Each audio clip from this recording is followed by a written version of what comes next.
रात और गहरी हो गई थी। हवा में एक अजीब सी गंध तैर रही थी, सड़ांध और धुएं का मिश्रण, जैसे किसी ने पास ही ताजा शव जलाया हो। चारों तरफ कुत्तों के भौंकने की आवाजें लगातार बढ़ रही थीं, मानो किसी अनजाने डर को भांपकर वे पागल हो गए हों। अचानक पीपल के पेड़ की सूखी डालियों से सैकड़ों कौए एक साथ फड़फड़ाकर चीखने लगे, और फिर जैसे किसी अदृश्य हाथ ने उनकी आवाज दबा दी हो, सब कुछ अचानक थम गया।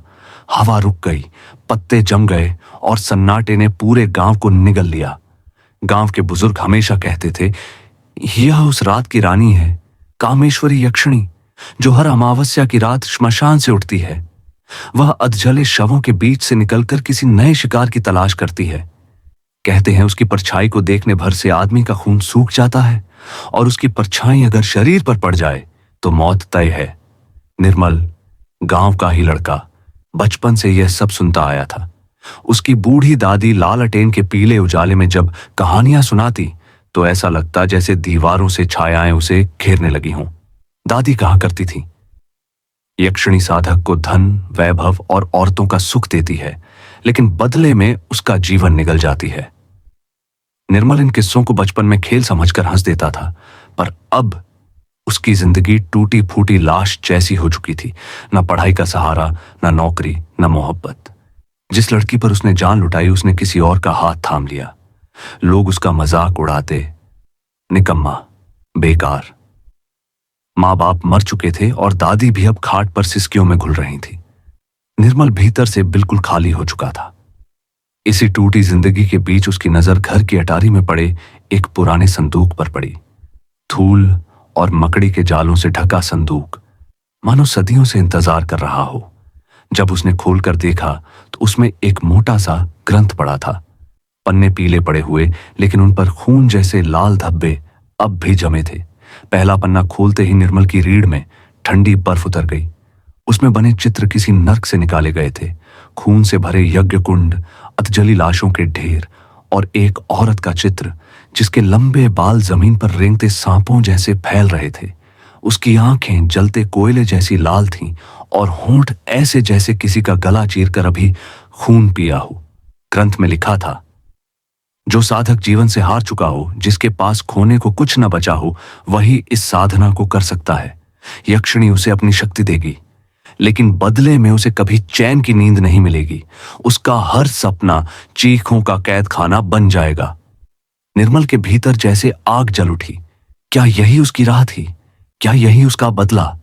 लेकिन जब उसने गांव के एक बुजुर्ग से इस बारे में पूछा तो उनकी आंखें खौफ से बाहर निकल आईं। वे कांपते हुए बोले, पगले, ये नाम जुबान पर मत ला। जिसने भी इस यक्षिणी को जगाया उसका शव कभी पूरा नहीं मिला। कहीं आधा जला हुआ धड़ मिला तो कहीं बिना सिर का शरीर। मौत भी दया नहीं करती, आत्मा तक को निगल जाती है। पर चेतावनी जितनी डरावनी थी, निर्मल के भीतर ललक उतनी ही बढ़ती जा रही थी। अब उसकी रातें और भयानक होने लगी। नींद टूटती तो चारों तरफ अंधेरे में किसी औरत की परछाई लटकती दिखती। हर सपने में वही औरत आती। उसके बाल जमीन पर लहरा रहे होते, आंखें लाल आग की तरह चमकती। वह होंठ हिलाती और एक फुसफुसाहट गूंजती। हाँ निर्मल, मेरे पास आओ, खून दो, आत्मा दो और अपना जीवन मेरे हवाले कर दो। हर बार सपना एक भयानक चीख पर टूट जाता। निर्मल पसीने से तर, सांसें थमी हुई, पर उसके कानों में उस औरत की आवाज अब भी गूंजती रहती। धीरे धीरे उसकी परछाई हकीकत में उतरने लगी। कभी वह आईने में दिख जाती, कभी कमरे की दीवार पर रेंगती छाया बन जाती। कई बार निर्मल ने महसूस किया कि कोई उसके कान में सांप की तरह फुफकार रहा है। रात को उसके कमरे में जली हुई मांस की गंध भर जाती। अब वह सिर्फ सपना नहीं रहा था, यक्षिणी आ चुकी थी। कभी कभी निर्मल को लगता कि कोई बर्फीली उंगलियां उसकी गर्दन पर फिसल रही हैं, जैसे नसों के भीतर बर्फ की लपटें जल रही हों। उसका दिल धड़कता तो जरूर था, पर यह धड़कन मानो किसी और के आदेश पर चल रही हो। उसे समझ नहीं आता था कि यह सब सपना है या सचमुच कोई औरत अदृश्य होकर उसके बहुत पास खड़ी है। गांव वाले भी अब उसकी हालत देख कांपने लगे थे। उसका चेहरा पीला पड़ चुका था, आंखों के नीचे काले गड्ढे, होंठ फटे और सूखे। वह दिन में खोया खोया दीवारों को घूरता और रात को छत पर बैठकर आसमान से बातें करता। बच्चे उसका नाम सुनकर छुप जाते और औरतें रास्ता बदलकर निकल जाती। धीरे धीरे उसका अकेलापन अब जुनून बन चुका था। उसके भीतर एक ही आवाज गूंज रही थी, अगर यह साधना पूरी न की तो तेरा जीवन हमेशा के लिए अधूरा रह जाएगा। फिर एक रात, जब आकाश में बिजली बार बार दहाड़ती हुई चमक रही थी और गांव भर के कुत्ते किसी अदृश्य डर के खिलाफ झुंड बनाकर हुआ कर रहे थे, निर्मल ने तय कर लिया, यही वह रात है। कमरे में दादी खाट पर गहरी नींद में डूबी थी। बाहर तूफान की गर्जना थी, भीतर लालटेन की लौ डगमगा रही थी।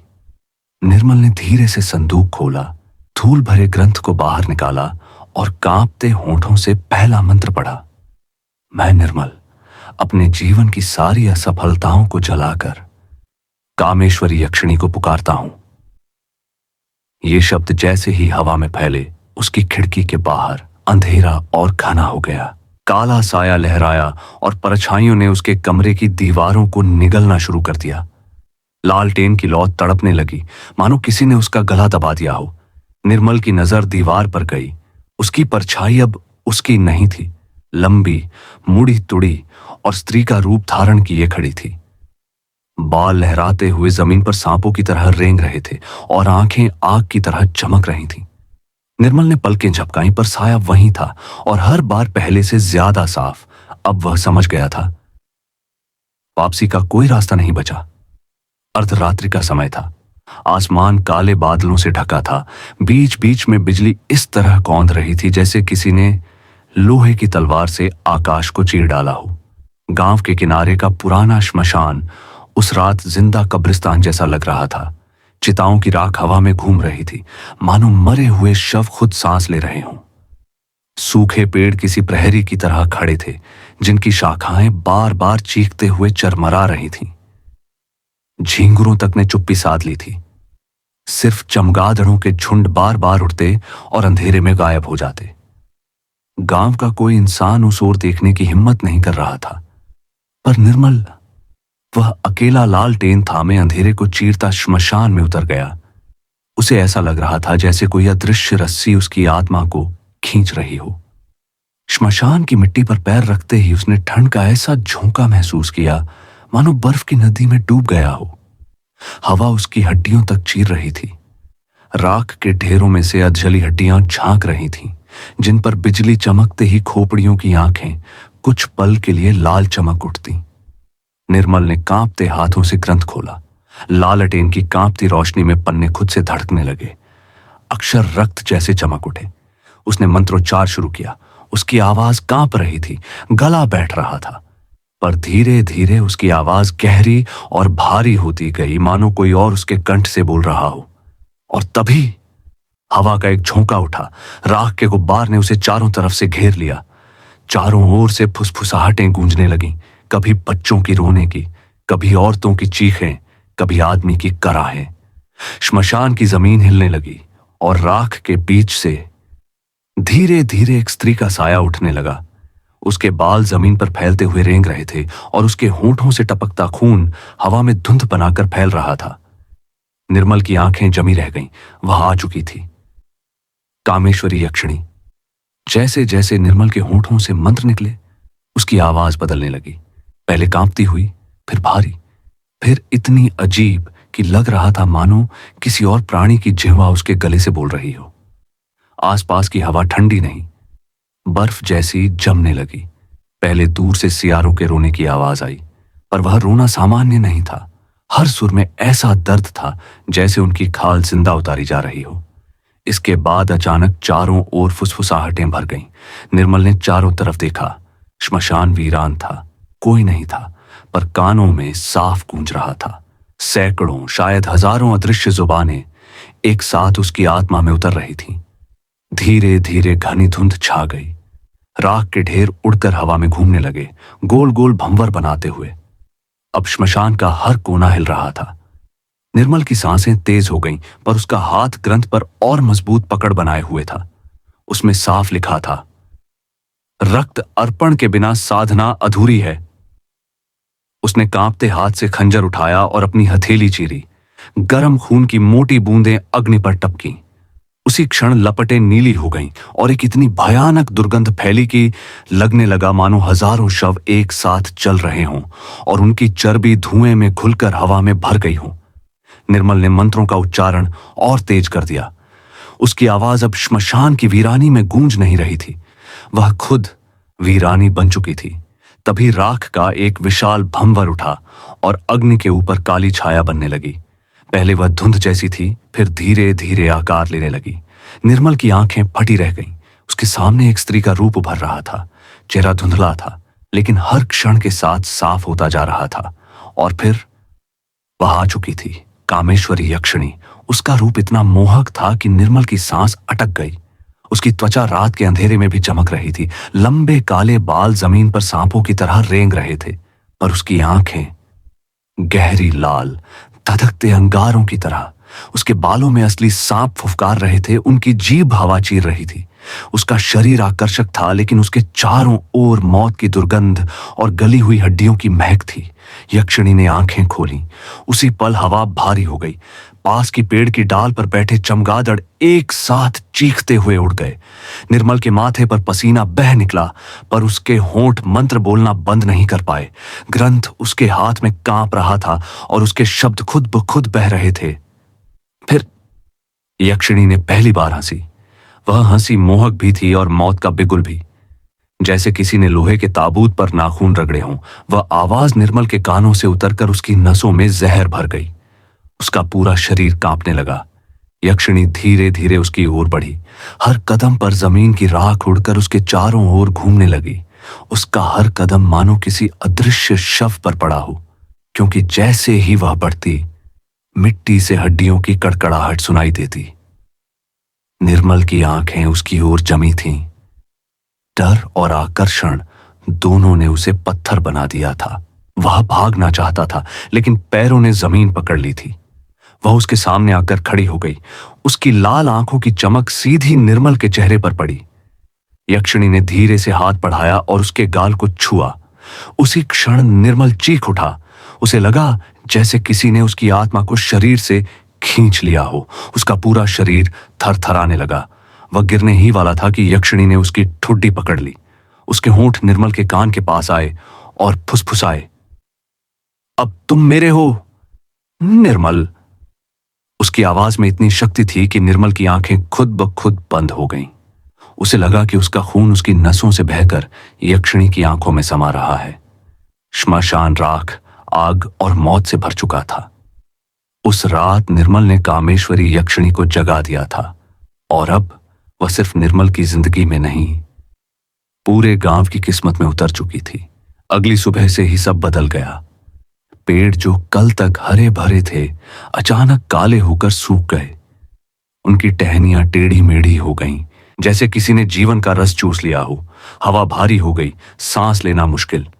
लोग कहने लगे, आसमान दबा हुआ लगता है, कोई अदृश्य बोझ ऊपर से झुक गया है। पक्षी चुप हो गए, उनकी चहचहाहट गायब। कुत्ते रात दिन बिना रुके भौंकते और रोते रहे। और तभी बच्चों के अचानक लापता होने की खबरें आने लगीं। पहले एक बच्चा खेलते खेलते गायब हुआ, अगले दिन 2 और। गांव की दीवारों पर खून से बने अजीब चिन्ह उभरने लगे, कभी तिकोने, कभी गोल, कभी ऐसे चिन्ह जिनका मतलब कोई नहीं समझ पा रहा था। अब गांव जान चुका था, श्मशान से उठी वह रात सिर्फ एक शुरुआत थी। कोई नहीं जान पाया कि वे मंत्र किस दानवी हाथ ने लिखे थे, लेकिन हर अक्षर से सड़ी हुई लाशों जैसी गंध उठती थी, मानो किसी ताजा शव से खून निचोड़कर स्याही बनाई गई हो। रात को पूरा गांव नींद में कर रहा था। लोग अचानक चीख कर जागते और चिल्लाते, कोई मेरे सीने पर बैठा है, दम घुट रहा है। उनकी आंखों में ऐसा आतंक होता जैसे उन्होंने मौत का चेहरा सामने से देख लिया हो। श्मशान की राख अब राख नहीं रही थी। रात उतरते ही राख से आकृतियां उठने लगती। ये परछाइयां नहीं, बल्कि नरभक्षी प्रेत थे, जिनकी खाल झुलसी हुई, मुंह जले शवों की तरह गल चुके और आंखें अंगारों की तरह लाल चमकती। उनकी जीभें लंबी, काली और खून से टपकती हुई गलियों में लटकती। वे जिस इंसान को छूते, उसका शरीर पहले नीला पड़ता, फिर बर्फ जैसा ठंडा हो जाता, मानो उसकी आत्मा खींच ली गई हो। इनके साथ उतरती थीं इंसानी आत्माएं, औरतों जैसी परछाइयां जो घरों के बाहर खड़ी होकर लगातार रोती। उनकी चीखें ऐसी थीं कि सुनने वाले की रीढ़ की हड्डी बर्फ जैसी जम जाती। पर सबसे भयावह थे छाया राक्षस, काले धुंधले जीव जो इंसानों की अपनी परछाइयों से जन्म लेते, रात में सोते हुए किसी के कमरे में घुसकर उसकी गर्दन दबा देते और सुबह उसका शव नीला पड़ा मिलता। निर्मल को धीरे धीरे समझ आने लगा कि यह सब उसकी साधना का परिणाम है। एक रात वह श्मशान में खड़ा था जब उसने देखा जली राख के बीच जमीन फटी हुई है। उस दरार से एक काला द्वार खुल रहा था। द्वार से लगातार अजीब आवाजें आती, चीखें, हंसी, कराह और मौत की सरगोशियां। निर्मल कांप उठा। यह नरक का द्वार था और तभी वह सामने आई, कामेश्वरी यक्षिणी। उसका चेहरा दिव्य सुंदर था, लेकिन आंखों में ज्वालाएं जल रही थीं। उसके बाल हवा में ऐसे लहरा रहे थे जैसे हजारों जहरीले सांप फुफकार रहे हों। उसकी आवाज ठंडी थी, पर उसमें आदेश भी था और मोहकता भी। निर्मल, तुम अब मेरे हो। अगर तुमने मुझे स्वीकार न किया तो ये आत्माएं पूरे गांव को निगल जाएंगी। तुम्हारा नाम, तुम्हारा वंश सब राख हो जाएगा। निर्मल का खून जम गया। उसके दिल में आतंक था, लेकिन उसकी आत्मा किसी अदृश्य जाल में फंस चुकी थी। भागना चाहता था, पर उसकी आंखें यक्षिणी की लपटों में कैद थीं। उसकी रूह फुसफुसाती, यही तेरी नियति है। गांव का मंदिर भी अब सुरक्षित नहीं रहा। एक रात अचानक मंदिर की घंटियां अपने आप बज उठीं। आवाज इतनी भारी थी कि पूरा गांव नींद से जाग गया। लोग दौड़कर पहुंचे तो देखा पुजारी का शव मूर्ति के सामने पड़ा था। उसका गला मरोड़ा गया था, आंखें बाहर निकली हुईं और जमीन पर उसकी आखिरी चीख की गूंज अब भी सुनाई दे रही थी। मूर्ति से तेल की जगह काली गाढ़ी बूंदें टपक रही थीं, जैसे देवता भी रो रहे हों। अब गांव मौत का खेल बन चुका था। हर रात कोई न कोई गायब हो जाता। गलियों में चीखें गूंजती। दरवाजों पर हल्दी और गोबर के टीके लगाने वाले भी मौत से नहीं बच रहे थे। लोग जानते थे कि यह सब उसी दिन से शुरू हुआ जब निर्मल ने यक्षिणी को बुलाया। निर्मल खुद भी टूट चुका था। अब उसे समझ आ गया था, यह सिर्फ उसकी साधना नहीं बल्कि गांव के विनाश का प्रारंभ है। और अब उसकी एक ही नियति थी, या तो यक्षिणी को स्वीकार करे या नरक का यह द्वार पूरे संसार को निगल जाए। उस रात यक्षिणी ने फिर उसकी ओर झुककर कहा, निर्मल, अब तुम्हारा खून मेरी पूजा का दीपक बनेगा। तुम्हें मेरा होना ही होगा, वरना सब कुछ खत्म हो जाएगा। और उसी क्षण अंधेरे में दर्जनों हाथ राख से बाहर निकलकर निर्मल की ओर बढ़े। गांव पर मौत का साया पूरी तरह छा चुका था। वह चाहे कितना भी थका हुआ हो, आंख बंद करते ही वही छवि सामने आ जाती। लाल अंगारों जैसी आंखें और खून से भीगी मुस्कान लिए कामेश्वरी यक्षिणी। पहले वह सिर्फ सपनों की परछाई थी, पर अब वह उसकी देह पर उतरने लगी थी। निर्मल को लगता मानो कोई अदृश्य ठंडी परछाई उसके पास बैठी हो। कभी वह उसके कानों के पास सांस छोड़ती, कभी उसके सीने पर झुककर अपने नाखून फेरती। हर स्पर्श में अजीब दुरापन था, आग जैसा जलन और बर्फ जैसी ठंडक। यह अनुभूति उसे पागल कर देने वाले आनंद में डुबो देती। मगर जैसे ही वह जागता, उसका शरीर खोखला हो चुका होता, मानो सदियों की ऊर्जा निचोड़ ली गई हो। गांव अब धीरे धीरे मरने लगा था। जवान किसान खेत में काम करते करते अचानक थक कर गिर जाते, जैसे उनकी हड्डियों से मज्जा चूस लिया गया हो। बच्चे काले घेरे वाली आंखों से सुभगते, औरतें लगातार सिर थामे बैठी रहती। किसी की नसें फूल जाती, किसी की धड़कन बिना वजह धीमी हो जाती। कोई समझ नहीं पा रहा था ये बीमारी है या किसी अदृश्य राक्षसी की भूख। निर्मल को धीरे धीरे एहसास हुआ यह यक्षिणी की वासना शक्ति थी। वह सिर्फ उसके सपनों में नहीं बल्कि उसकी आत्मा से रस पी रही थी, और वही जहर अब पूरे गांव में फैल रहा था। एक रात जब वह फिर कमरे में उतरी, उसकी परछाई लालटेन की रोशनी में दीवारों पर लहराई। उसके ठंडे हाथों ने निर्मल की छाती छुई।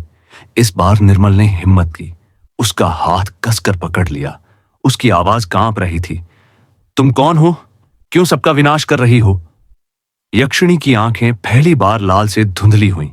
उसके होंठ कांपे और निर्मल ने देखा उसकी पलकों पर आंसू चमक रहे थे। वह फुसफुसाई, मैं श्रापित हूं निर्मल, कभी तुम्हारी तरह ही इंसान थी।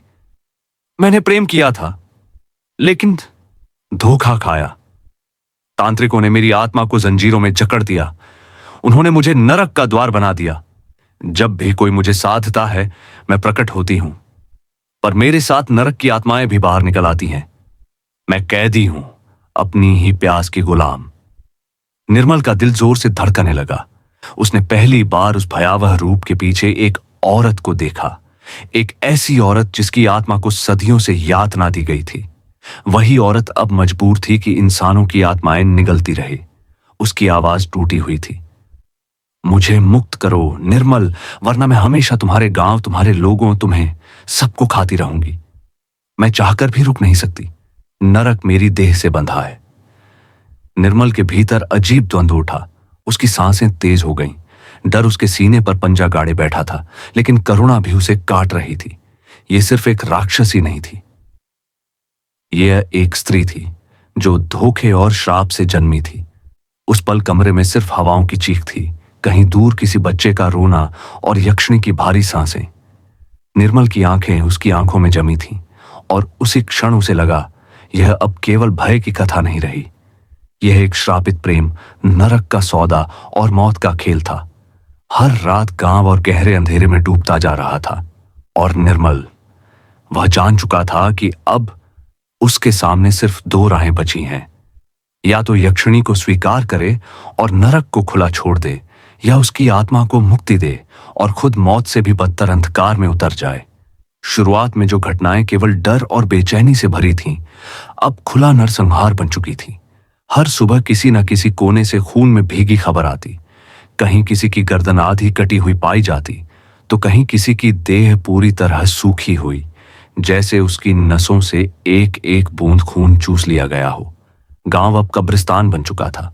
घरों के दरवाजे बंद रहते, लेकिन दरवाजों के पीछे भी चीखें दबती नहीं थीं। हर ओर भय का अंधेरा पसरा था और इस भय की जड़ में सिर्फ एक नाम था, निर्मल और उसकी यक्षिणी साधना। धीरे धीरे निर्मल पर असली परतें खुलने लगीं। उसने महसूस किया कि ये सिर्फ प्रेत नहीं थे, कुछ और भी मंडरा रहा था। जब रात को हवाओं में फुसफुसाहट गूंजती, अब उनमें शब्द बनने लगे। सड़े खून जैसी गंध के बीच वह आवाजें सुनता। ये आवाजें प्राचीन तांत्रिकों की आत्माएं थीं, जिन्होंने सदियों पहले यक्षिणी को श्राप दिया था। वे अब वापस लौट आई थीं और उनका एक ही उद्देश्य था, निर्मल को अपने वश में कर लेना और यक्षिणी को फिर से उस नरक के द्वार में कैद करना। निर्मल जब आंखें बंद करता तो उसका सपना एक खौफनाक यज्ञ कुंड में बदल जाता। चारों तरफ राख से ढंके कंकाल खड़े रहते। उनकी आंखों के खाली गड्ढों से धुआं उठता और उनके मुंह से मंत्र गूंजते, ऐसे मंत्र जो हड्डियों को तोड़ते हुए उसकी आत्मा तक चीर जाते। गांव हर रात नरक का मैदान बन चुका था। प्रेत गलियों में ऐसे घूमते जैसे भूखे दरिंदे। एक औरत जिसने मंदिर की शरण ली थी, सुबह उसकी लाश मिली। उसके होंठों पर सूख चुका खून था और गला पूरी तरह चूसा हुआ। बच्चों की आधी रात की चीखें आसमान तक गूंजती, लेकिन जब लोग दौड़कर वहां पहुंचते तो सिर्फ दीवारों पर खून से बने भयानक चिन्ह मिलते, ऐसे चिन्ह जिनसे सड़ांत की लपट उठती। हवा अब सांस लेने लायक नहीं रही थी। उसमें गंधक और जलते मांस की बू थी, मानो पूरा गांव किसी अदृश्य चिता पर जल रहा हो। लोग अब खुलेआम कहते, गांव शापित हो चुका है, देवता भी हमें छोड़ चुके हैं। निर्मल भी बदलने लगा था। आईने में उसकी आंखें गहरी लालिमा से चमक उठती। अकेले में उसके होंठ खुद ब खुद मंत्र जपने लगते। उसकी परछाई बिना हिले डुले कभी उसकी गर्दन मरोड़ती हुई दिखती, कभी दीवार पर लंबी होकर किसी और आकार में बदल जाती। निर्मल को महसूस हुआ उसकी आत्मा अब किसी और की पकड़ में आ रही है। वह डरने लगा कि कहीं वह खुद उन तांत्रिक आत्माओं का मोहरा ना बन जाए। कामेश्वरी उसकी बेचैनी को समझती थी। उस रात जब वह उसके सामने प्रकट हुई, उसकी आंखों में भयंकर उदासी थी। उसकी आवाज धीमी मगर लहूलुहान थी। निर्मल, अगर तुमने मुझे मुक्त नहीं किया तो ये आत्माएं तुम्हें भी निगल जाएंगी। वे तुम्हें मेरे विरुद्ध खड़ा करना चाहती हैं, लेकिन तुम ही हो जो इस श्राप को तोड़ सकते हो। निर्मल की सांस अटक गई, उसके होंठ कांप उठे। कैसे? यक्षिणी की आंखें बंद हुईं। उसकी पलकों से एक आंसू गिरा जो जमीन पर गिरते ही धुएं की लपट बन गया। उसके होंठ फटे स्वर में बोले, तुम्हें मुझसे विवाह करना होगा। एक जीवित और एक शापित का मिलन ही नरक का द्वार बंद कर सकता है। निर्मल का दिल थम गया। विवाह, एक इंसान और एक यक्षिणी का विवाह। उसकी आत्मा कांप गई, लेकिन भीतर कहीं गहराई में उसे महसूस हुआ, यही सच है, यही एकमात्र रास्ता। गांव वाले अब उसे घूरने लगे थे। हर नजर में खौफ और नफरत थी। वे कहते, जिस दिन यह श्मशान गया उसी दिन प्रेत जागे। यह अब इंसान नहीं, तांत्रिक है। बच्चे उसका नाम सुनते ही रो पड़ते। औरतें रास्ता बदल लेती। डर धीरे धीरे गुस्से में बदलने लगा। आखिरकार एक दिन पंचायत बैठी। मशालों की रोशनी में बुजुर्गों ने ऐलान किया, निर्मल को मार दो। जब तक यह जीवित है हमारी आत्माएं शांति नहीं पाएंगी। रात ढलते ही भीड़ मशालें लिए उसके घर की ओर बढ़ी, लेकिन जैसे ही वे उसके दरवाजे के पास पहुंचे, अचानक चारों ओर खून जमा देने वाली चीखें फूट पड़ी। प्रेतों ने गांव पर धावा बोल दिया। मसानी आत्माएं आसमान से झूले की तरह झूलती और औरतों पर टूट पड़ती। छाया राक्षस हर आदमी की परछाई से निकलकर उसकी गर्दन दबाने लगे। नरभक्षी प्रेत बच्चों को खींचकर अंधेरे में गुम कर देते। मशालें खुद ब खुद बुझ गईं और पूरा गांव स्याह अंधेरे और खून की चीखों से भर गया। निर्मल दरवाजे पर खड़ा सब देख रहा था। उसकी आंखों में भय था, लेकिन भीतर एक और अजीब ज्वाला उठ रही थी, मानो इन प्रेतों का कोई हिस्सा उसी के भीतर भी है। उसका दिल कह रहा था, अगर अब भी उसने फैसला नहीं किया तो यह गांव पूरी तरह मौत का अड्डा बन जाएगा। और तभी कामेश्वरी उसके पास आई। उसकी आंखें लाल लपटों की तरह चमक रही थीं। उसने निर्मल का हाथ पकड़ लिया। उसकी आवाज जहरीली फुसफुसाहट की तरह गूंजी, अब देर मत करो। यह सिर्फ तुम्हारी नहीं, पूरे गांव की मुक्ति का सवाल है। या तो तुम मुझे स्वीकार कर लो, या देखो ये आत्माएं सब कुछ निगल जाएंगी। निर्मल की सांसें टूट टूट कर निकल रही थीं। चारों तरफ सिर्फ मौत का तांडव था, और सामने वही श्रापित यक्षिणी जिसकी आंखों में खून की प्यास और आत्माओं की भूख जल रही थी। गांव अब गांव नहीं रहा था, वह नरक का चौबारा बन चुका था। हरे भरे खेत अब राख से ढके पड़े थे। पौधों की टहनियां मानो किसी ने उबाल कर सुखा दी हों। नीम और पीपल के पेड़ जिन पर कभी झूले झूलते थे, उनकी टहनियां अब गले में फंदे की तरह झूल रही थीं, और उन पर कोए नहीं बल्कि आधे सड़े हुए मुर्दे लटके दिखाई देते थे। कुओं का पानी इतना गाढ़ा लाल हो गया था कि उसमें झांकने पर अपना चेहरा नहीं बल्कि सड़ी गली खोपड़ियों के टेढ़े मेढ़े दांत चमकते दिखाई देते।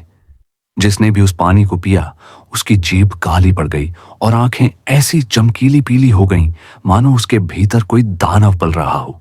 जैसे ही सूरज ढलता रात गांव पर टूट पड़ती, लेकिन यह रात सामान्य अंधेरा नहीं था। यह अंधेरा सांस लेने जैसा जीवित था, जो हर घर के कोनों में घुसकर खून तलाशता था। सन्नाटा अब सिर्फ खामोशी नहीं रहा, वह चीखों, कराहों और घुटी हुई हंसी का मिश्रण बन चुका था। कभी किसी के कान में बच्चे की मीठी हंसी सुनाई देती, लेकिन मुड़कर देखने पर वहां सिर्फ अधजली देह पड़ी होती। कभी खिड़की पर दस्तक होती और दरवाजा खोलने पर इंसान को खुद अपनी लाश बाहर खड़ी मिलती।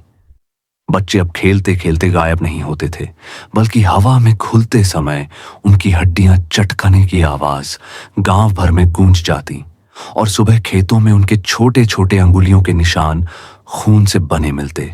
गाय बकरियों की जगह अब गांव की गलियों में सिर्फ उनकी कटी हुई गर्दनें और फटी हुई आंखें लुढ़कती नजर आती। हर घर ने किसी न किसी को खो दिया था, और हर घर की दीवारों पर अब काला धुआं चिपका रहता, जैसे वहां कोई आत्मा खुद को लटका कर छोड़ गई हो। लोग अब एक ही नाम से कांप उठते, निर्मल। उनकी नजरों में वही इस नरक का दरवाजा खोलने वाला था। बच्चे उसका नाम सुनकर चीखते और बूढ़े उसे देखकर थूकते हुए श्राप देते। निर्मल अब खुद अपनी पहचान खोने लगा था। आईने में झांकता तो उसका चेहरा इंसान का नहीं बल्कि मांस से लथपथ किसी प्राणी का दिखाई देता। आंखें लाल, होंठों पर सूखा खून और गले में अजीब गरजती आवाजें। जब यक्षिणी उसके पास आती, उसकी सांस आग जैसी गर्म हो जाती और उसकी धड़कनों की जगह कोई अनसुना मंत्र धड़कने लगता। गांव वालों ने तंग आकर एक अंतिम उपाय सोचा। उन्होंने पुजारियों और तांत्रिकों को बुलाया और एक विशाल यज्ञ रचा। रात भर मंत्रों की गूंज गूंजी, ढोल नगाड़े बजते रहे और हवाओं में हवन की महक फैली। परंतु जैसे ही यज्ञ अपने चरम पर पहुंचा, आकाश फट गया। बिजली ने कुंड को चीर दिया और अग्नि राख में बदल गई। उसी पल अंधेरे से प्रेतों की पूरी सेना टूट पड़ी। हवा में उड़ती शमशानी आत्माएं अपने सड़े हुए जबड़े खोलकर पुजारियों को निगल गईं। छाया राक्षसों ने उनके पेट चीरकर जले हुए अंग बाहर खींच दिए। बच्चों की लाशें हवा में लटकने लगीं और औरतों की चीखें दीवारों में गूंजकर हमेशा के लिए कैद हो गईं। यज्ञ स्थल अब सिर्फ हड्डियों, राख और खून से भरे गड्ढे में बदल गया। निर्मल वहां खड़ा सब देख रहा था। उसका दिल दहशत से सुन्न हो गया। जब उसने अपनी परछाई देखी, उसकी चीख गले में ही दब गई। उसकी परछाई अब इंसान की नहीं थी। लंबे पंजे, सड़ी हुई चमड़ी और आंखें जो जलती हुई नर्क की लपटों जैसी चमक रही थीं। आसमान से गरजते बादलों के बीच तांत्रिक आत्माओं के चेहरे दिखाई दिए। वे हंस रहे थे। उनकी आंखें सीधे निर्मल की आत्मा में घुस रही थीं। वे उसे बुला रहे थे, उसे निगलने को तैयार थे। निर्मल चीखना चाहता था, भागना चाहता था, पर उसके पैरों ने जमीन जकड़ ली थी। और उस समय यक्षिणी उसके सामने प्रकट हुई। उसके होंठों पर खून, आंखों में लहू की लहरें और चेहरे पर भय और मोह का मिश्रण। उसने निर्मल का हाथ पकड़कर फुसफुसाया, अब देर हुई तो यह गांव ही नहीं, तेरी आत्मा भी जिंदा निगल ली जाएगी। या तो मुझे अपना ले, या फिर नरक सबको खा जाएगा। निर्मल की सांसें टूट टूट कर निकल रही थीं। चारों तरफ सिर्फ मौत का तांडव था और सामने वही श्रापित यक्षिणी जिसकी आंखों में खून की प्यास और आत्माओं की भूख चल रही थी। गांव अब गांव नहीं रहा था, वह नरक का चौबारा बन चुका था। हरे भरे खेत अब राख से ढके पड़े थे। पौधों की टहनियां मानो किसी ने उबाल कर सुखा दी हों। नीम और पीपल के पेड़ जिन पर कभी झूले झूलते थे, उनकी टहनियां अब गले में फंदे की तरह झूल रही थीं और उन पर कोय नहीं बल्कि आधे सड़े हुए मुर्दे लटके दिखाई देते थे। कुओं का पानी इतना गाढ़ा लाल हो गया था कि उसमें झांकने पर अपना चेहरा नहीं बल्कि सड़ी गली खोपड़ियों के टेढ़े मेढ़े दांत चमकते दिखाई देते। जिसने भी उस पानी को पिया, उसकी जीभ काली पड़ गई और आंखें ऐसी चमकीली पीली हो गईं मानो उसके भीतर कोई दानव पल रहा हो। जैसे ही सूरज ढलता, रात गांव पर टूट पड़ती। लेकिन यह रात सामान्य अंधेरा नहीं था। यह अंधेरा सांस लेने जैसा जीवित था, जो हर घर के कोनों में घुसकर खून तलाशता था। सन्नाटा अब सिर्फ खामोशी नहीं रहा, वह चीखों, कराहों और घुटी हुई हंसी का मिश्रण बन चुका था। कभी किसी के कान में बच्चे की मीठी हंसी सुनाई देती, लेकिन मुड़कर देखने पर वहां सिर्फ अधजली देह पड़ी होती। कभी खिड़की पर दस्तक होती और दरवाजा खोलने पर इंसान को खुद अपनी लाश बाहर खड़ी मिलती। बच्चे अब खेलते खेलते गायब नहीं होते थे, बल्कि हवा में घुलते समय उनकी हड्डियां चटकने की आवाज गांव भर में गूंज जाती और सुबह खेतों में उनके छोटे छोटे अंगुलियों के निशान खून से बने मिलते। गाय बकरियों की जगह अब गांव की गलियों में सिर्फ उनकी कटी हुई गर्दनें और फटी हुई आंखें लुढ़कती नजर आती। हर घर ने किसी ना किसी को खो दिया था और हर घर की दीवारों पर अब काला धुआं चिपका रहता, जैसे वहां कोई आत्मा खुद को लटकाकर छोड़ गई हो। लोग अब एक ही नाम से कांप उठते, निर्मल। उनकी नजरों में वही इस नरक का दरवाजा खोलने वाला था। बच्चे उसका नाम सुनकर चीखते और बूढ़े उसे देखकर थूकते हुए श्राप देते। निर्मल अब खुद अपनी पहचान खोने लगा था। आईने में झांकता तो उसका चेहरा इंसान का नहीं बल्कि मांस से लथपथ किसी प्राणी का दिखाई देता। आंखें लाल, होठों पर सूखा खून और गले में अजीब गरजती आवाजें। जब यक्षिणी उसके पास आती, उसकी सांस आग जैसी गर्म हो जाती और उसकी धड़कनों की जगह कोई अनसुना मंत्र धड़कने लगता। गांव वालों ने तंग आकर एक अंतिम उपाय सोचा। उन्होंने पुजारियों और तांत्रिकों को बुलाया और एक विशाल यज्ञ रचा। रात भर मंत्रों की गूंज गूंजी, ढोल नगाड़े बजते रहे और हवाओं में हवन की महक फैली। परंतु जैसे ही यज्ञ अपने चरम पर पहुंचा, आकाश फट गया। बिजली ने कुंड को चीर दिया और अग्नि राख में बदल गई। उसी पल अंधेरे से प्रेतों की पूरी सेना टूट पड़ी। हवा में उड़ती शमशानी आत्माएं अपने सड़े हुए जबड़े खोलकर पुजारियों को निगल गईं। छाया राक्षसों ने उनके पेट चीरकर जले हुए अंग बाहर खींच दिए। बच्चों की लाशें हवा में लटकने लगीं और औरतों की चीखें दीवारों में गूंजकर हमेशा के लिए कैद हो गईं। यज्ञ स्थल अब सिर्फ हड्डियों, राख और खून से भरे गड्ढे में बदल गया। निर्मल वहां खड़ा सब देख रहा था। उसका दिल दहशत से सुन्न हो गया। जब उसने अपनी परछाई देखी, उसकी चीख गले में ही दब गई। उसकी परछाई अब इंसान की नहीं थी। लंबे पंजे, सड़ी हुई चमड़ी और आंखें जो जलती हुई नर्क की लपटों जैसी चमक रही थीं। आसमान से गरजते बादलों के बीच तांत्रिक आत्माओं के चेहरे दिखाई दिए। वे हंस रहे थे। उनकी आंखें सीधे निर्मल की आत्मा में घुस रही थीं। वे उसे बुला रहे थे, उसे निगलने को तैयार थे। निर्मल चीखना चाहता था, भागना चाहता था, पर उसके पैरों ने जमीन जकड़ ली थी। और उस समय यक्षिणी उसके सामने प्रकट हुई। उसके होंठों पर खून, आंखों में लहू की लहरें और चेहरे पर भय और मोह का मिश्रण। उसने निर्मल का हाथ पकड़कर फुसफुसाया, अब देर हुई तो यह गांव ही नहीं, तेरी आत्मा भी जिंदा निगल ली जाएगी। या तो मुझे अपना ले, या फिर नरक सबको खा जाएगा। वह धीरे धीरे उसकी ओर बढ़ रही थी। उसके पांव जमीन को छूते भी नहीं थे, मानो हवा खुद उसका रास्ता बना रही हो। निर्मल ने महसूस किया कि कोई अदृश्य जंजीर उसके चारों अंगों को जकड़ चुकी है। वह हिलना चाहता था, चिल्लाना चाहता था, लेकिन उसकी जुबान जैसे पत्थर में तब्दील हो गई थी। उसके होंठ कांपते रहे, मगर आवाज गले में ही घुटकर रह गई। यक्षिणी उसके सामने झुकी। उसका चेहरा निर्मल के चेहरे के इतने करीब था कि उसकी सांस से आती ठंडी सड़ी हुई गंध ने निर्मल की नाक को सुन्न कर दिया। उसने फुसफुसाया, तुम सिर्फ मेरे हो। उसकी आवाज में जादू था, मगर उस जादू के भीतर झर, मौत और दहकती भूख का जाल था। निर्मल का पूरा शरीर अचानक कांपने लगा। उसकी धड़कनें इतनी तेज हो गईं कि मानो सीने से बाहर फट पड़ेंगी। यक्षिणी ने अपने बर्फीले हाथ उसकी छाती पर रखे और उसी पल निर्मल ने महसूस किया कि उसकी रगों में खून नहीं, पिघला हुआ सीसा दौड़ रहा है। उसकी नसें जल रही थीं। दर्द और आनंद का ऐसा मिश्रण उसके भीतर फैला कि वह चीखना भी चाहता था और उसी पल हंसना भी। उसका शरीर पिघल रहा था, मगर आत्मा किसी नर की भट्टी में तप रही थी। उसने छूटने की कोशिश की, पर जैसे ही उसकी आंखें यक्षिणी की आंखों से टकराईं, सब कुछ धुंधला गया। वे आंखें गहरी, अथाह कुएं जैसी थीं, जिनके तल में सिर्फ अंधकार और अनगिनत लाशों की चमकती खोपड़ियां थीं। उसने फिर कहा, तुम्हारा जीवन, तुम्हारी आत्मा, सब मेरा है। निर्मल का मन विरोध करना चाहता था, लेकिन उसका शरीर उसकी आज्ञा मानने से इनकार कर रहा था। हर बार जब यक्षिणी की उंगलियां उसकी त्वचा से गुजरती, उसकी देह अनियंत्रित होकर कांप उठती। उसके होंठों पर एक अजीब पागलपन भरी मुस्कान उभर आती, मगर उसी पल उसकी आत्मा कराह उठती, जैसे हर स्पर्श उसकी चेतना से एक टुकड़ा खींचकर अंधेरे में फेंक रहा हो। दिन गुजरने लगे और गांव ने देखना शुरू किया कि निर्मल अब इंसान नहीं रहा। उसकी चाल अजीब हो गई थी, जैसे कोई अदृश्य रस्सी उसे घसीट रही हो। उसकी आंखों में लालिमा स्थायी हो चुकी थी।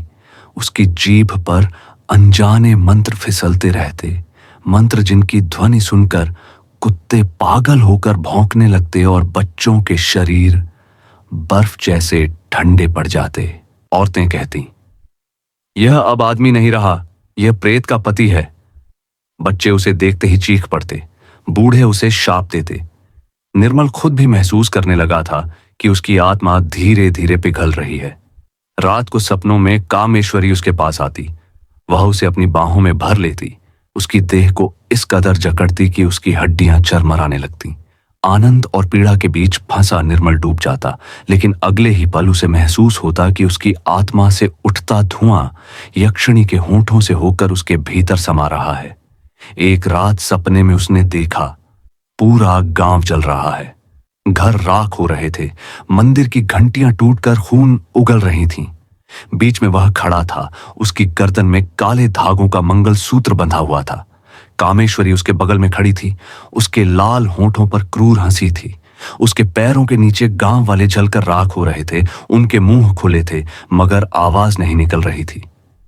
निर्मल की आंखें वहीं भर आईं। उसने चीखना चाहा, मगर आवाज गले में ही दब गई। और तभी उसने देखा, सपने की दीवारें खून से लथपथ हो गईं। खून से टपकते अक्षरों में लिखा था, अगली अमावस्या तुम्हारी होगी। जब उसकी नींद टूटी, उसका पूरा शरीर ठंडे पसीने से तर था। कमरे की दीवार पर सचमुच वही शब्द खून से लिखे हुए चमक रहे थे। निर्मल अब दो राहों पर था। उसका दिल फुसफुसा रहा था कि वह यक्षिणी को चाहने लगा है। उसका मन मानता था कि यह प्रेम है, मगर उसकी आत्मा चीख रही थी, यह प्रेम नहीं, यह नरक की प्यास है। यह प्यास तेरी आत्मा को टुकड़ा टुकड़ा निगल रही है। रात इतनी भारी हो चुकी थी कि जैसे आसमान ने अपनी आखिरी सांस रोक ली हो। अमावस्या आने में अब सिर्फ 2 रातें बची थीं और पूरा गांव ऐसा लग रहा था जैसे नरक की देहरी पर खड़ा हो। हवा में राख और सड़े हुए खून की गंध खुल चुकी थी। पेड़ों की टहनियां हड्डियों जैसी खड़खड़ा रही थीं और कुत्तों का हुआ हुआ किसी श्मशान की रुदन ध्वनि जैसा गूंज रहा था। निर्मल अब अपने ही साए से डर रहा था। दिन की रोशनी में वह इंसान दिखता था, पर रात ढलते ही उसकी आंखों में लाल अंगार भड़कने लगते और उसकी सांसों में तंत्र मंत्र की फुसफुसाहट सुनाई देती। उसकी परछाई अब इंसान की नहीं बल्कि एक स्त्री की आकृति में बदल जाती, यक्षिणी का अक्स जो उसकी आत्मा में जंजीरों की तरह लिपट चुकी थी। गांव वाले अब दहशत से भर गए थे। उन्हें लग रहा था कि निर्मल अब उनके लिए एक जीवित खतरा है। लेकिन निर्मल के भीतर एक और भयावह युद्ध चल रहा था। हर रात यक्षिणी उसके पास आती, उसके होंठों पर अपने जहरीले होंठ रखती और निर्मल उस स्पर्श में डूबकर अपनी आत्मा खो देता। उसका चुंबन अमृत जैसा मीठा था, लेकिन उसी अमृत में जर घुला था। वह धीरे धीरे उसकी आत्मा को खा रही थी। और फिर उस रात मौत ने गांव की गलियों में परेड शुरू की। श्मशान से अधजले शव उठ खड़े हुए। उनकी आंखों से काली आग बरस रही थी और हड्डीदार उंगलियां मासूमों की ओर बढ़ रही थीं। वे टूटी पिटी देह के साथ नाच रहे थे। उनकी कराहें किसी नरक गीत जैसी लग रही थीं। चीखें आसमान को चीर रही थीं। दीवारों पर खून से खुद ब खुद शब्द उभरने लगे, यक्षिणी हमारी है। मानो दीवारें खुद खून रो रही हों। निर्मल का दिल कांप गया। गुस्सा और भय उसकी नसों में एक साथ दौड़ने लगे। यक्षिणी उसके पास खड़ी थी। उसकी आंखें धधकते अंगारों जैसी जल रही थीं। उसने निर्मल का हाथ थामा और फुसफुसाई, यह नरक सिर्फ मेरा नहीं, तुम्हारा भी है। रोक सकते हो तो रोक कर दिखाओ। निर्मल ने कांपते होंठों से ग्रंथ के मंत्र दोहराने शुरू किए। जैसे ही पहला मंत्र हवा में तैरा, प्रेत चीखते हुए पीछे हटे। उनके सड़े मांस से धुएं और जलती हुई गंध उठने लगी। निर्मल की आंखें लाल हो उठीं। उसकी आवाज अब इंसान की नहीं रही, वह किसी प्राचीन साधक की गूंज जैसी थी। यक्षिणी मुस्कुराई। उसकी हंसी में पहली बार एक भयावह गर्व था। उसने कहा, अब तुम इंसान नहीं रहे निर्मल, अब तुम मेरे हो। लेकिन मौत की यह लड़ाई आसान नहीं थी। प्रेत अब हर गली से निकलने लगे, टूटे हुए घरों से, कुओं के अंधेरों से, पेड़ों की जड़ों से। और सबसे भयानक दृश्य तब हुआ जब गांव वाले खुद प्रेत बनने लगे। उनकी त्वचा सड़कर काली पड़ गई, आंखें उलटकर लाल अंगारे बन गईं और उनके मुंह से चीखें नहीं बल्कि मंत्र टपकने लगे। निर्मल सिहर उठा, क्या वह भी उसी राह पर है? उसकी छाया तो पहले ही इंसानी नहीं रह गई थी। तभी उसके सामने एक छोटा बच्चा आया। उसकी आंखों में मासूम डर था। निर्मल उसकी ओर दौड़ा कि उसे बचा ले, लेकिन तभी एक अधजला शव पीछे से आया और बच्चे को पकड़ लिया। बच्चे की चीख ने आसमान चीर डाला और अगले ही पल खामोशी। निर्मल के हाथ कांपते रह गए जब उसने देखा वही बच्चा अगले ही क्षण प्रेत बनकर उठ खड़ा हुआ। उसकी आंखें लाल चिंगारियों जैसी जल रही थीं। होंठों से खून टपक रहा था। उसकी मासूमियत मौत की भयानकता में बदल चुकी थी। निर्मल वहीं पत्थर बन गया। उसकी रगों में अपराध बोध और खौफ उबलने लगा। यक्षिणी ने झकझोर कर कहा, अब सोचने का वक्त नहीं, या तो अपनी आत्मा झोंक दो या यह नरक सब कुछ निगल जाएगा। निर्मल ने आंखें बंद की, अपनी आत्मा को चीर डाला और मंत्रों की बौछार शुरू कर दी। पूरा गांव उसकी आवाज से कांप उठा। प्रेत चीख चीख कर तड़पने लगे, लेकिन हर मंत्र के साथ निर्मल का खून सूखता जा रहा था। उसकी देह कांप रही थी और उसकी आत्मा यक्षिणी की गिरफ्त में और गहराती जा रही थी। उसकी आवाज बिजली की गड़गड़ाहट जैसी फटी और उसके शरीर से उठती लाल लपटों ने आसमान को खून जैसा रंग दिया। प्रेत पीछे हटे, लेकिन उनका तांडव थमा नहीं। गलियां अभी भी मौत का अखाड़ा बनी थीं। हर कोने में चीखों की गूंज, आग की लपटें, राख की गंध और आत्माओं का उन्माद। पूरा गांव अब नरक का एक खुला द्वार लग रहा था। निर्मल का दिल जानता था, यह तो बस शुरुआत है। असली युद्ध अमावस्या की काली रात को होना बाकी है। वह मंदिर की टूटी सीढ़ियों पर बैठा था। उसके कांपते हाथ जंजीरों जैसे भारी लग रहे थे। उसके भीतर सवाल और डर की आंधी मच रही थी। चारों तरफ घना अंधेरा फैला था, लेकिन उससे भी गहरा सन्नाटा उसकी आत्मा पर पत्थर बनकर दबा था। वह यक्षिणी की ओर मुड़ा। उसकी आंखें लाल धुंध में अंगारों की तरह चमक रही थीं। निर्मल की आवाज थरथरा गई। तुम आखिर हो कौन, और यह सब क्यों हो रहा है? कुछ पल तक यक्षिणी खामोश रही। उसकी सांसें मानो सदियों का बोझ ढो रही हों। और फिर उसकी आंखों से आंसू बहने लगे, पर वे आंसू पानी के नहीं थे। वे गाढ़े लाल खून की बूंदों जैसे थे, जो उसके गालों पर बहकर पत्थरों को जला रहे थे। उसने फटी आवाज में कहा, मैं कोई साधारण प्रेत नहीं हूं निर्मल। मैं इस धरती की रानी थी। मैं अपने लोगों की रक्षक थी। लेकिन तांत्रिकों ने मुझे धोखा दिया। उन्होंने मेरे प्रेम का इस्तेमाल किया, मेरे विश्वास को तोड़ा और मुझे शापित कर दिया। अब जब तक मैं सच्चे प्रेम और विवाह से मुक्त न हूं, हर इंसान जिसने मुझे पुकारा, उसकी आत्मा नष्ट होगी और उसका गांव नरक में बदल जाएगा। निर्मल की रूह कांप गई। उसके पैरों के नीचे की जमीन जैसे खिसक गई हो। उसे समझ आ गया कि वही श्राप अब उसके गांव को निगल रहा है। यक्षिणी ने आगे कहा, श्राप तोड़ने का बस एक ही रास्ता है। तुम मुझसे विवाह करो। तुम्हारी आत्मा मेरी आत्मा से बंध जाएगी, तब यह नरक का द्वार बंद होगा। पर याद रखना, यह बंधन सदा का होगा। तुम्हारी इंसानी जिंदगी खत्म हो जाएगी, तुम्हारा परिवार, तुम्हारे सपने, सब कुछ, और तुम हमेशा के लिए मेरे साथ बंध जाओगे।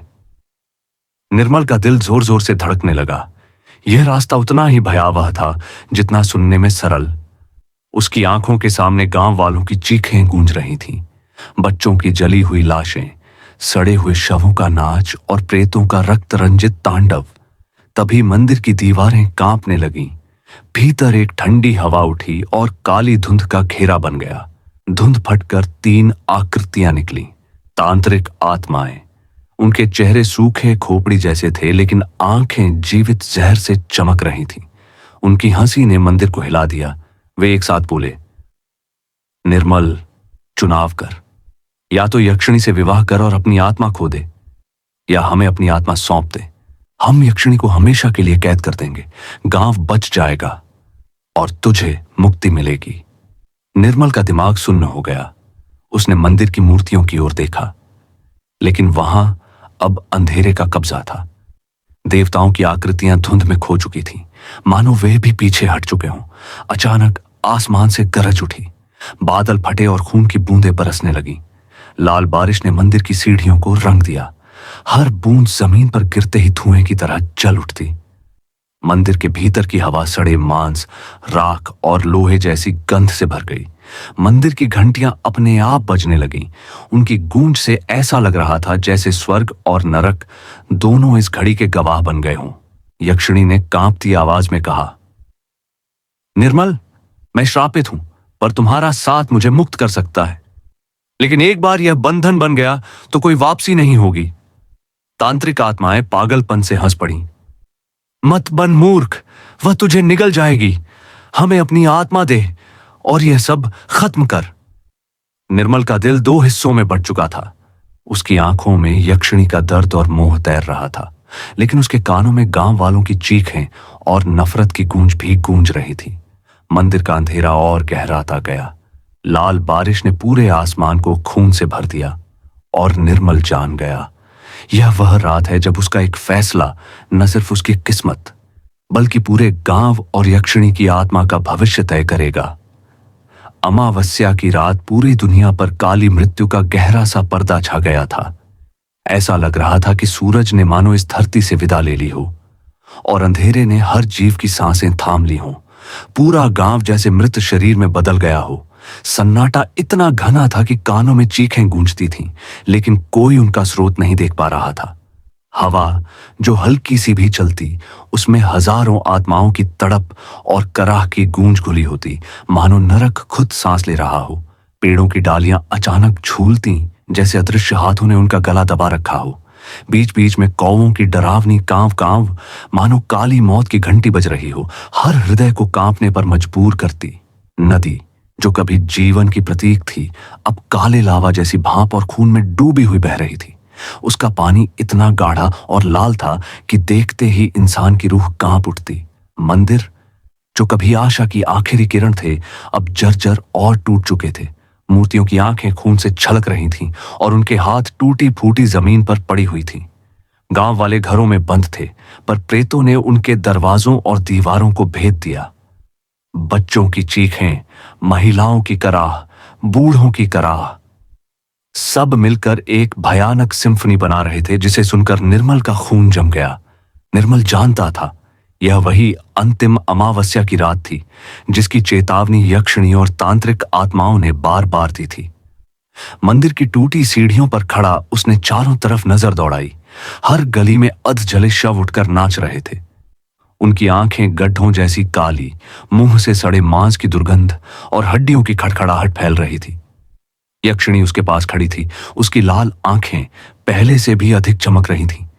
उसने निर्मल का हाथ थामकर कहा, निर्मल, समय निकल रहा है। अगर आज रात तुमने निर्णय नहीं लिया तो यह गांव हमेशा के लिए नरक बन जाएगा। निर्मल ने बच्चों की चीखें सुनी। उसकी आत्मा कांप उठी। तभी आसमान फटा और लाल बिजली धरती पर गिरती हुई गांव की गलियों को जलाती हुई उतर गई। उस बिजली की उजली रोशनी में उसने देखा काली धुंध की नदियां फटकर हजारों प्रेतों को बाहर निकाल रही थीं। यह साधारण आत्माएं नहीं थीं। यह वही प्राचीन तांत्रिक प्रेत थे जिन्होंने सदियों पहले यक्षिणी को शापित किया था। उनके अंगारों जैसे चमकते लाल आंखों में दहशत और क्रूरता थी। मुंह से निकलती मंत्रों की गड़गड़ाहट जमीन फाड़ रही थी। वे गांव में टूट पड़े। किसी का गला फटा, किसी को हवा में उठाकर फेंका गया और चीखें इतनी भयानक थीं कि इंसान की हड्डियां भी कांप उठतीं। निर्मल और यक्षिणी ने उन्हें रोकने की कोशिश की। यक्षिणी ने अपने हाथों से लाल अग्नि का घेरा खींचा, जिसमें कुछ प्रेत जलकर राख हो गए। निर्मल ने मंत्रों का जाप किया और नीली आग उसके चारों ओर उठी, लेकिन हर जीत क्षणिक थी।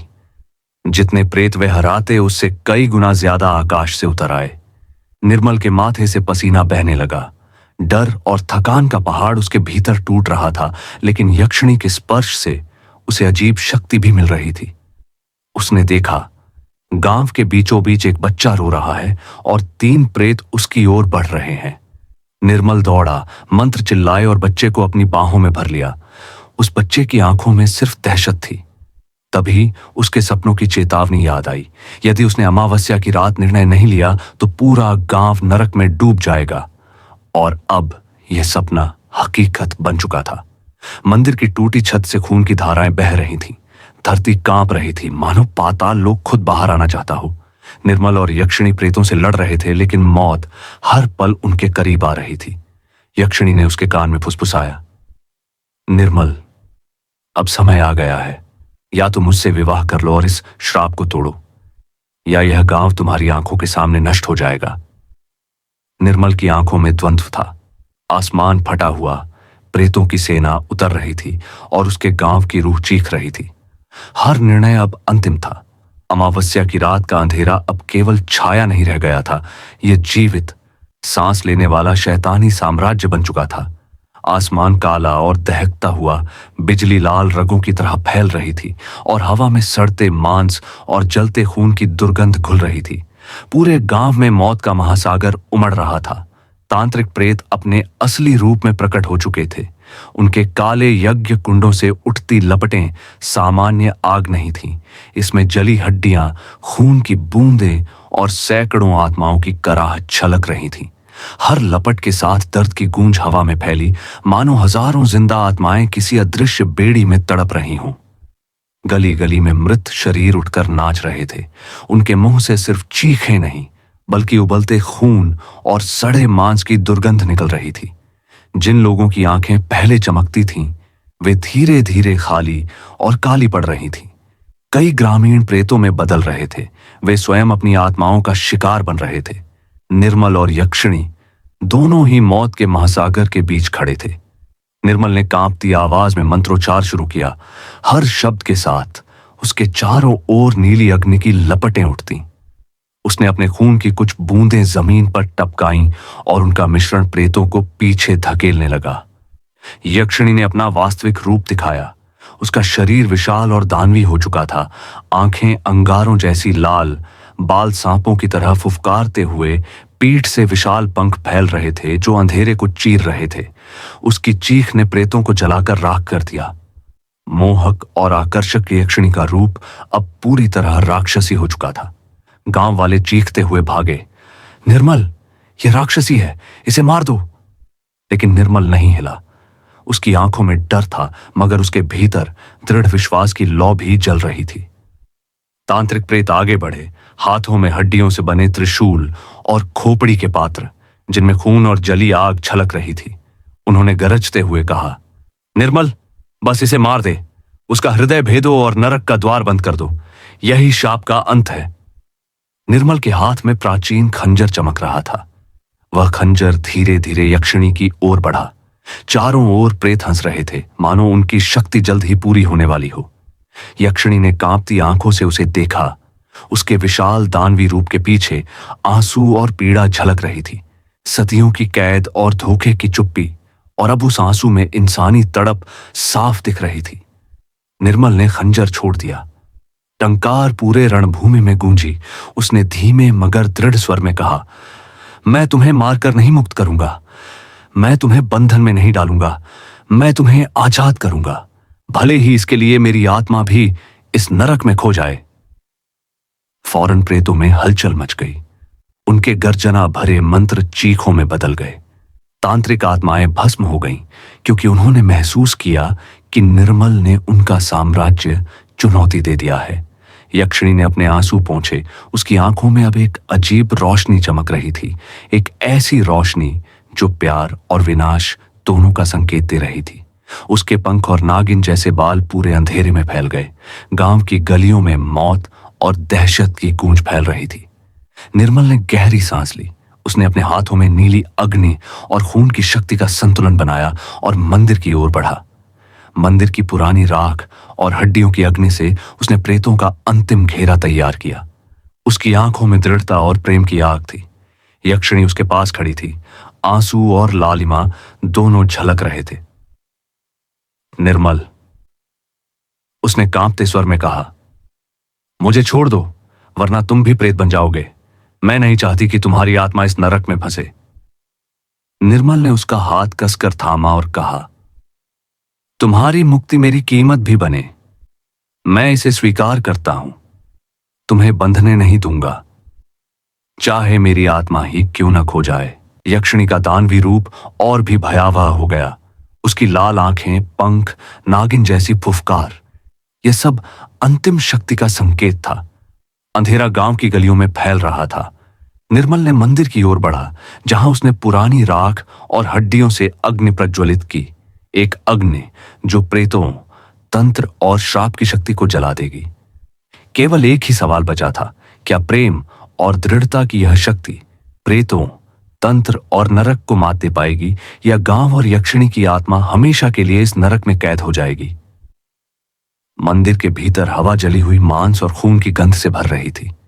धुएं की लपटें गुब्बारे की तरह उठ रही थीं और हर दिशा में हल्की लाल चमक का अंधेरा फैला था। मंदिर की छत से खून की बूंदें टपक रही थीं, मानो स्वयं प्रकृति इस अंतिम बंधन की गवाह बन रही हो। निर्मल और यक्षिणी दोनों कांपते हुए एक दूसरे का हाथ थामकर विवाह की तैयारी में लगे थे। जैसे ही उन्होंने मंत्र बोलना शुरू किया, चारों ओर से तांत्रिक प्रेत चीखते हुए टूट पड़े। उनके हाथों में हड्डियों के त्रिशूल, खोपड़ी के पात्र और जलते अंग ज्यों ज्यों मंत्र की आभा में आए, वैसे वैसे उनके शरीर से धुआं उठता गया। उनकी चीखें हवा में फटी हुई गूंज में बदल गईं और उनके शरीर तड़पते हुए धुएं में बदलकर उड़ गए। हर मंत्र के साथ यक्षिणी का भयावह राक्षसी रूप धीमे धीमे मिटने लगा। उसकी लाल आंखों की आग बुझने लगी, उसके विशाल पंख और सांप जैसे बाल समेट लिए गए और उसका भयावह हंसना अब नरम और मानवीय लगने लगा। निर्मल मंत्रों का जाप करता रहा और हर फेरे में यक्षिणी धीरे धीरे अपने शाप से मुक्त होती गई। मंदिर की दीवारों पर खून की लकीरें धुंधली होती गईं। खून की लाल लपटें हवा में घुल गईं। सातवां फेरा पूरा होते ही आसमान में बिजली चमकी और एक भयानक धमाके के साथ नरक का द्वार बंद हो गया। प्रेतों की चीखें अचानक गूंजती हुई खामोशी में बदल गईं, मानो पूरा नरक मिट गया हो। हवा में फैली खून और मौत की गंध धीरे धीरे शांति में बदल गई। निर्मल और यक्षिणी ने एक दूसरे की आंखों में देखा। वहां अब भी भय और दर्द की झलक थी, पर साथ ही जीवन, प्रेम और नई शुरुआत की चमक भी थी। बाहर आए गांव वालों ने देखा कि पेड़ फिर हरे भरे हो गए, कुओं का पानी साफ और ठंडा हो गया और हवा में सिर्फ ताजगी और जीवन की खुशबू थी। वे बच्चे जो पहले प्रेतों के चंगुल में फंसे थे, अब अपने घर लौट आए। बूढ़े जो पहले डर से मुरझाए हुए थे, अब अपने प्रियजनों से गले मिलकर रो पड़े। यक्षिणी अब पूरी तरह इंसानी रूप में थी। उसका सौंदर्य मोहक और शांत था, पर उसकी आंखों में निर्मल के प्रति गहरी श्रद्धा और प्रेम झलक रहा था। लेकिन वह शांति सतही थी। मंदिर की दीवारों पर हल्की हल्की धुंधली परछाइयां अब भी हिल रही थीं, पुराने तंत्र और श्राप की याद दिलाती। हवा में कहीं कहीं मृत आत्माओं की फुसफुसाहट अब भी गूंज रही थी, मानो वे कह रही हों, यह बंधन समाप्त हो गया, पर याद रखो, अंधकार हमेशा किनारे पर मौजूद रहता है। निर्मल ने यक्षिणी को अपनी बाहों में भर लिया। वह रात का अंधेरा अब उजली सुबह में बदल चुका था, पर अभी भी हवा में डर और रहस्य की हल्की सनसनाहट थी। यह विवाह केवल प्रेम का बंधन नहीं था, बल्कि एक प्राचीन श्राप का अंत और गांव की मुक्ति का प्रतीक भी बन गया। गांव वाले अब निर्मल को सिर्फ शापित युवक नहीं, बल्कि उनका रक्षक और हीरो मानने लगे। यक्षिणी की आंखों में प्रेम और मानवता की चमक थी और उसके शांत चेहरे पर यह स्पष्ट था कि भयानक अंधकार और भय के बावजूद सच्चे प्रेम और साहस की शक्ति किसी भी श्राप और अंधकार को मात दे सकती है। लेकिन उस उजली सुबह की शांति में भी हर छाया की कोने में हल्की हल्की हंसी और फुसफुसाहट गूंज रही थी, याद दिलाते हुए कि यह रात केवल एक लड़ाई थी और अंधकार हमेशा कहीं ना कहीं मौजूद रहता है। जो लोग पहले उससे डरते थे, वे अब निर्मल की आंखों में बहादुरी और प्रेम की चमक देख सकते थे। लेकिन उस चमक के पीछे अब भी हल्की लालिमा और रहस्यमय आभा थी, मानो किसी अधूरी चेतना की आग अभी बुझी नहीं थी। गांव वाले उसके चरणों में हाथ रखकर आशीर्वाद देने लगे, लेकिन उनकी आंखों में अब भी एक अजीब सा डर और आदर मिश्रित था। निर्मल और कामेश्वरी का विवाह मंदिर में शुरू हुआ, पर यह केवल उत्सव नहीं था। मंदिर की टूटी मूर्तियां अचानक चमकने लगीं, जैसे स्वयं देवता भी खड़े होकर इस बंधन को देख रहे हों। लेकिन इस चमक में कोई डरावनी ऊर्जा भी गूंज रही थी, मानो सदियों पुराने श्राप और शक्ति अभी भी मंदिर की दीवारों में सांस ले रही हों। मिट्टी में जमा खून और राख धीरे धीरे गायब हुई, पर हवा में अब भी हल्की हल्की सड़ती हुई गंध जलते हुए अंग की स्मृति लिए घूम रही थी। कामेश्वरी अब धीरे धीरे इंसानी रूप में थी, पर उसका सौंदर्य भले मोहक था, पर उसके हर कदम में अब भी भय और शक्ति की हल्की झलक थी। उसने निर्मल के हाथ में हाथ डालते ही महसूस किया, उसका स्पर्श केवल मानव का नहीं, बल्कि उस शक्ति का भी प्रतिबिंब था जो सदियों तक उसे कैद किए हुए थी। उसकी आंखों में अब भी वह गहरी लालिमा झलक रही थी, मानो यह चेतावनी दे रही हो कि यह शक्ति पूरी तरह समाप्त नहीं हुई, यह सिर्फ प्रतीक्षा कर रही है। गांव में खुशी का माहौल था। बच्चे हंस रहे थे, बूढ़े अपनी आंखें पोंछ रहे थे, घर घर से संगीत और ताल की आवाजें गूंज रही थीं। पेड़ फिर से हरे भरे हो गए, कुएं का पानी साफ और शांत हुआ, पर हवा में हल्की सरसराहट अब भी बनी थी।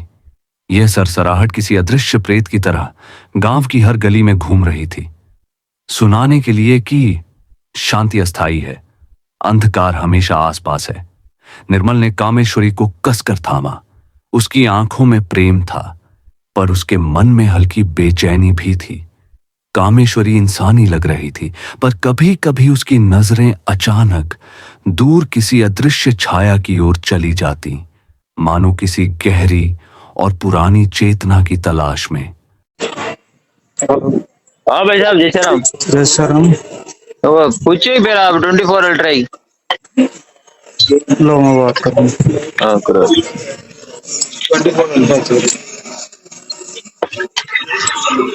हेलो। हाँ सर, हाँ जी, S24 अल्ट्रा चाहिए था सैमसंग। मिल जाए ना। की रेट लगाओ। रोकड़ में 72,000 रुपया। बड़ा अवेलेबल है। बार आनो है पार्सल, वो आ जाएगा तो मैं आपने बता दूँ।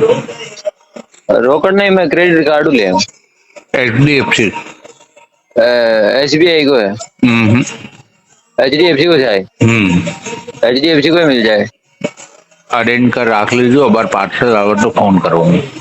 मतलब यूँ आपने आरटीओ की वारंटी गारंटी की कौन है, मतलब ऑनलाइन ही रही सर। कहा?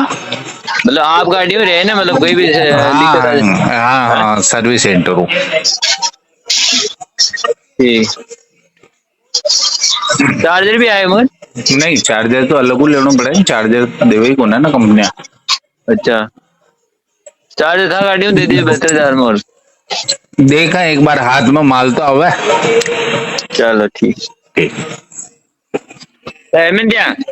उसका रूप अब भी पूर्ण रूप से शांत नहीं था। उसकी शक्ति भीतर अभी भी जगी हुई थी और वह केवल प्रेम की ताकत से नियंत्रित हो रही थी। कामेश्वरी ने धीरे से कहा, निर्मल, अब मैं तुम्हारी हूं, लेकिन याद रखना, मेरी शक्ति अभी भी मेरे भीतर है। अगर कभी तुमने मुझे छोड़ा या मेरे विश्वास को तोड़ा, यह नरक फिर से खुल सकता है और मेरी पीड़ा पूरी तरह से इस गांव को निगल जाएगी। निर्मल ने मुस्कुराकर उसे गले लगाया। उसकी आत्मा में अब भी हल्की सी सनसनाहट थी। सुनहरी रोशनी और खुशियों के बीच भी कहीं ना कहीं वह जानता था कि सदियों पुराने अंधकार का बीज अभी पूरी तरह मिटा नहीं है। लेकिन इस भय के बावजूद उनके बीच प्रेम और विश्वास का ऐसा बंधन बन चुका था कि कोई भी प्रेत, कोई भी श्राप और कोई भी अंधकार इसे तोड़ नहीं सकता था। गांव अब सुरक्षित था, पर हर कोने में हल्की हल्की फुसफुसाहट गूंज रही थी, सुनने वालों को याद दिलाने के लिए कि यह केवल एक जीत थी। पूरी लड़ाई अभी भी कहीं ना कहीं जीवित थी। गांव ने पहली बार अमावस्या की रात और नरक के भय से मुक्ति पाई थी, पर इस मुक्ति के बीच भी अजीब सी सन्नाटा और भय का एहसास हवा में ठहर गया था। यक्षिणी अब पूरी तरह इंसानी रूप में थी, लेकिन उसकी आंखों में अभी भी लालिमा और रहस्य की हल्की चमक झिलमिला रही थी, मानो उसकी शक्तिशाली आत्मा कभी पूरी तरह शांत नहीं हुई थी। निर्मल ने उसका हाथ थामा और कमरे में जो माहौल था वह किसी सामान्य शादी की रात जैसा नहीं था। मिट्टी के छोटे छोटे दिए धुंधली रोशनी फैला रहे थे। दीवारों पर उनकी लपटें बेतरतीब नाच रही थीं और हवा में हल्की सूखी खुशबू के साथ एक अजीब सी सिहरन दौड़ रही थी। कमरे के कोनों में परछाइयां हल्की हल्की हिल रही थीं, मानो कोई अदृश्य प्रेत उनकी हर हरकत पर नजर रख रहा हो। कामेश्वरी ने धीरे से निर्मल को गले लगाया।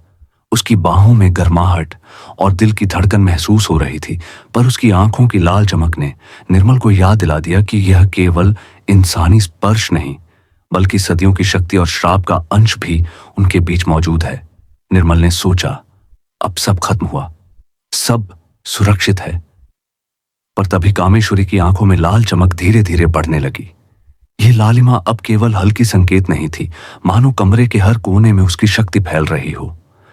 निर्मल की सांसें रुक सी गईं, उसके हाथ कांपने लगे। कामेश्वरी ने उसका हाथ कसकर थामा और कान में धीमी रहस्यमयी आवाज में कहा, निर्मल, मैं अब तुम्हारी पत्नी हूं, लेकिन याद रखना, मैं अभी भी यक्षिणी हूं।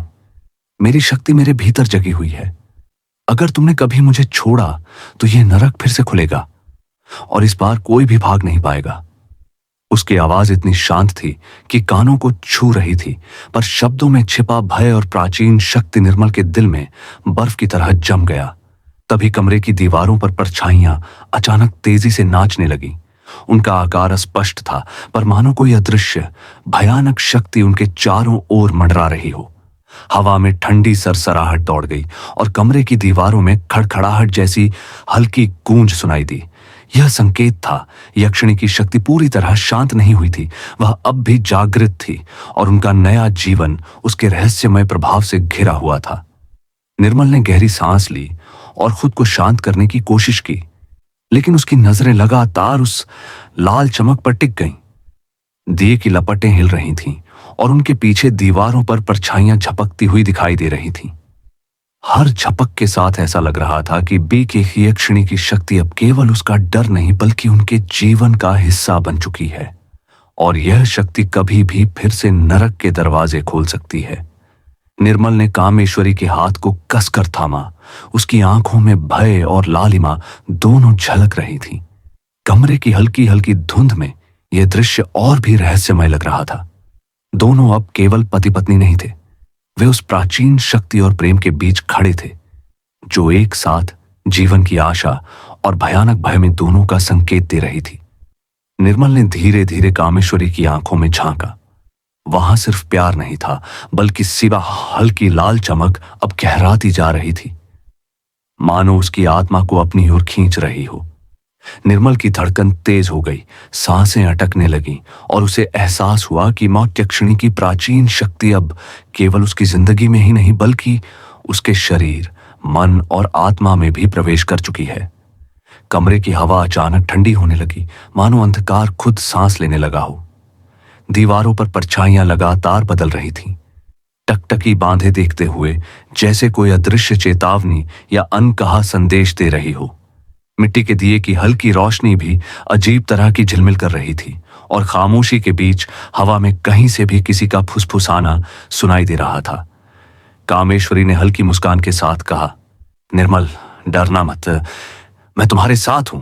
अब हमारी शक्तियां एक साथ हैं, लेकिन याद रखना मेरी दुनिया इस दुनिया के नियमों से अलग है। अगर हम साथ रहे तो कोई भी अंधकार हमें छू नहीं पाएगा, पर अगर तुम कभी मुझे छोड़ दोगे ये लालिमा फिर लौट आएगी। उसका स्वर इतना शांत था कि सुनते ही निर्मल के दिल में एक अजीब सी बेचैनी मच दौड़ गई। यह डर और रोमांच का मिश्रण था, साथ ही चेतावनी और शक्ति की गूंज। उसने उसे कसकर गले लगा लिया और अपने मन में ठान लिया कि चाहे कितनी भी अंधेरी रहस्य और भयावह शक्तियां हों, वह हर खतरे का सामना कामेश्वरी के साथ करेगा। धीरे धीरे कमरे की परछाइयां शांत होने लगीं, लेकिन ठहसान ताजा लाल चमक अभी भी कामेश्वरी की आंखों में जल रही थी, मानो किसी पुराने श्राप और शक्ति का संकेत हो। निर्मल ने महसूस किया कि यह केवल चेतावनी नहीं थी, यह भविष्य की संभावनाओं का संकेत भी था। यक्षिणी की शक्ति अब हमेशा उसके जीवन का हिस्सा बनी थी। फिर भी प्रेम और विश्वास के साथ उसने अपनी बाहों में कामेश्वरी को थामा। दोनों पहली रात साथ में बिताने लगे। कमरे में हल्की धुंध और दीवारों पर नाचती परछाइयां अब धीरे धीरे शांत हो रही थीं, लेकिन हवा में अभी भी अदृश्य शक्ति की हल्की सरसराहट महसूस हो रही थी, मानो यह चेतावनी दे रही हो कि यह केवल आरंभ था, अंधकार पूरी तरह कभी दूर नहीं गया। और अब मेरी प्यारी फैमिली, यही थी हमारी आज की कहानी। डरावनी, रहस्यमय और रोमांचक यात्रा जिसमें प्रेम, शक्ति और अंधकार का संगम था। लेकिन रुकिए, जैसा कि हर रहस्यमय यात्रा में होता है, इस कहानी को फैलाने की जिम्मेदारी भी आप पर है। भाई, अगर आप वीडियो देखते हैं लेकिन शेयर नहीं करते, कमेंट नहीं करते और सब्सक्राइब नहीं करते, तो मैं हाथ जोड़कर आपसे रिक्वेस्ट करता हूं, आज ही इस वीडियो को शेयर करें, कमेंट करें और सब्सक्राइब करें, क्योंकि केवल आप ही इसका घोर वाणी के इस भयावह और रोमांचक संसार को आगे बढ़ा सकते हैं। अभी व्यूज कम है और हमें मिलकर इस महीने के अंत तक 1000 सब्सक्राइबर का परिवार बनाना है। देर किस बात की, अभी सब्सक्राइब कीजिए, वीडियो शेयर कीजिए और इस रहस्यमय यात्रा का हिस्सा बनिए। और हां, इस वीडियो में हम खास तौर पर उन 5 प्यारे सब्सक्राइबरों पास का नाम लेना चाहते हैं जिन्होंने कमेंट किया। आपकी उपस्थिति ही हमारी शक्ति है।